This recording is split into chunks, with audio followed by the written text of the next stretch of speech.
Assalamualaikum warahmatullahi wabarakatuh. Kami dari kelompok 3 yang akan menjelaskan mengenai variabel penelitian. Kelompok kami terdiri dari Devi Kurniasari, Salman Nur Aziza, dan Septiago Wardana. Selanjutnya, saya akan menjelaskan mengenai pengertian variabel penelitian. Variabel penelitian adalah atribut atau sifat atau nilai dari objek atau kegiatan yang memiliki variasi tertentu yang diterapkan oleh peneliti, dipelajari, dan kemudian ditarik kesimpulan. Variabel penelitian ini dapat dibedakan menjadi dua, yaitu variabel kuantitatif dan kualitatif. Untuk contoh variabel kuantitatif adalah luas kota, umur, banyaknya siswa, dan lain-lain. Sedangkan contoh variabel kualitatif seperti kemakmuran, kepandaian, dan lain sebagainya. Selanjutnya adalah jenis-jenis variabel. Yang pertama adalah variabel independen, merupakan variabel yang mempengaruhi variabel lainnya. Karena bebas dalam mempengaruhi, maka variabel ini dinamakan variabel bebas. Kemudian variabel intervening adalah variabel yang terletak antara variabel bebas dan terikat. Sehingga sebelum variabel terikat terpengaruh oleh variabel bebas, maka akan melewati variabel intervening terlebih dahulu. Dan yang ketiga adalah variabel dependen, adalah variabel terikat karena kondisi atau variasinya terkait dan dipengaruhi oleh variasi variabel lainnya.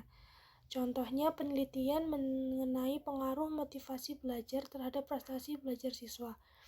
Variabel terikatnya adalah prestasi belajar karena tinggi rendahnya dipengaruhi atau tergantung motivasi belajar yang dinamakan dengan variabel bebas. Baik, saya akan melanjutkan penjelasan dari teman saya tadi. Saya akan menjelaskan mengenai tentang kontrol variabel yang merupakan variabel pengganggu, karena dengan kehadiran variabel ini dapat mengganggu pemahaman tentang hubungan antara variabel lain. Contohnya saja, ada analisa mengenai pengaruh tingkat pendidikan orang tua terhadap prestasi belajar peserta didik, maka tingkat pendidikan orang tua bisa disebut dengan variabel independen, dan prestasi belajar peserta didik bisa disebut dengan variabel dependen. Dapat disimpulkan bahwa variabel independen sangat besar pengaruhnya terhadap variabel dependen. Maka, variabel berproses dengan menyatakan hasil analisa pertama tidak benar, dan analisa tersebut terganggu oleh variabel pendapat orang tua. Oleh karena itu, variabel kontrol disebut juga sebagai variabel pengganggu karena dapat mengaburkan analisa dan memberikan pengaruh pendidikan orang tua terhadap prestasi belajar anak.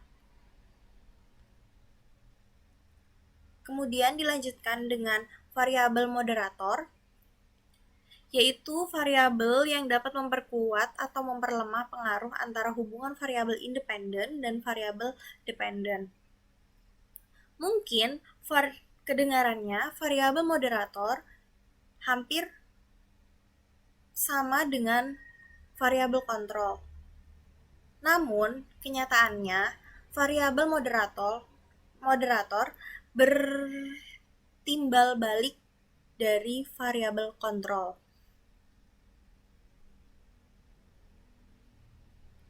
Variabel ini memegang peran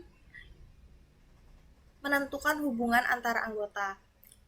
Jika moderator santai, maka hubungan antara anggota menjadi intensif. Namun jika moderatornya ketat, maka hubungan antara anggota menjadi jarang karena terlalu dikekang serta dapat disimpulkan dalam statistik sebagai variabel moderator.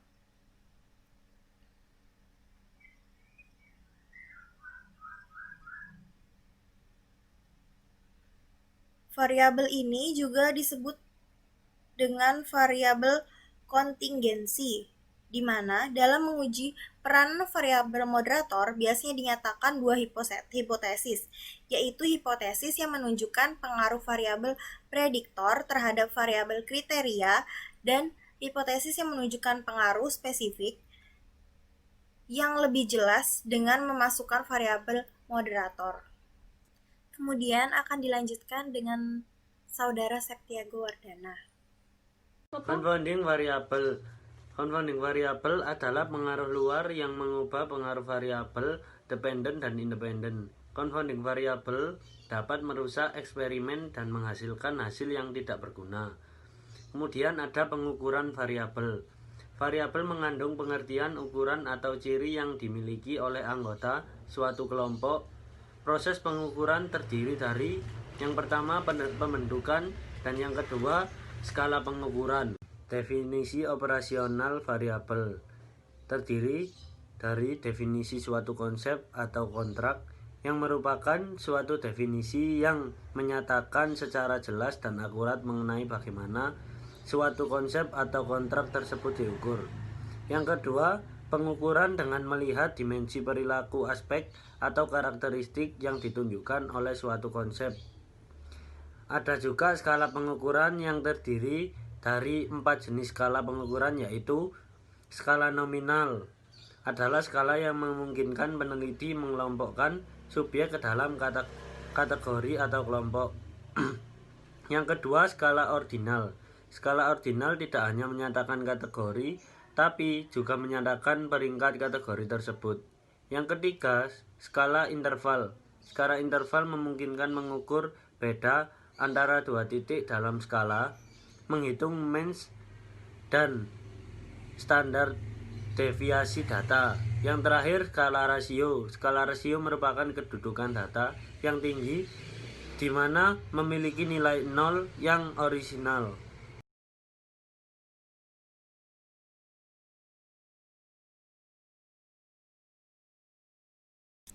Itu tadi presentasi dari kelompok kami.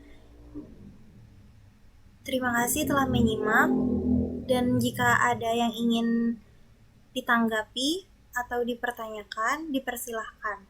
Wassalamualaikum warahmatullahi wabarakatuh.